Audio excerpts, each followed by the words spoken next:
Le patron de la SNCF en personne a recommandé à ses clients d'annuler certains déplacements ce week-end de Pâques. La grève, qui démarre ce lundi à 19 h, s'annonce très suivie. Elle pourrait désorganiser comme jamais la vie des Français pendant 3 mois. Le calendrier choisi par les syndicats prévoit des arrêts de travail 2 jours, tous les 5 jours, jusqu'au 28 juin.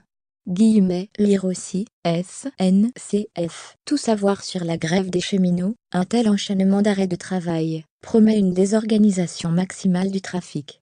La direction saura précisément samedi à 19 h à quel point le mouvement est suivi. Le 22 mars, 2 organisations sur 4 avaient appelé à la mobilisation. Le taux de grévistes avait dépassé les 35%. Cette fois-ci, toutes ont appelé à manifester contre la réforme de la SNCF. Aujourd'hui, nous n'avons aucun signe tangible permettant de dire à nos cheminots de ne pas faire grève. Rémi Aufrère-Privel, secrétaire général adjoint à la CFDT cheminots. Les perturbations pourraient débuter dès lundi à 19 h, si le taux de mobilisation est très fort, prévient Mathias Vichera, directeur général adjoint du groupe SNCF. Par précaution, nous avons pris les devants en recommandant aux voyageurs de reporter leur trajet. En partenariat avec la ville de Paris, Oise et Facebook, la SNCF encourage le covoiturage citoyen. Il n'empêche, se déplacer dans les prochains jours devrait être une belle galère. La région Île-de-France et Île-de-France Mobilité incitent les salariés et les employeurs franciliens à recourir au télétravail, à l'image des agents du siège de la région Île-de-France.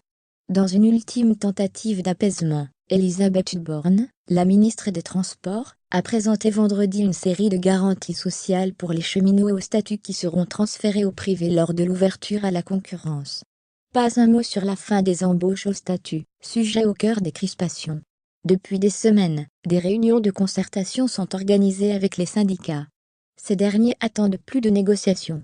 Aujourd'hui, nous n'avons aucun signe tangible permettant de dire à nos cheminots de ne pas faire grève, insiste Rémi Aufrère-Privel, secrétaire général adjoint à la CFDT cheminots.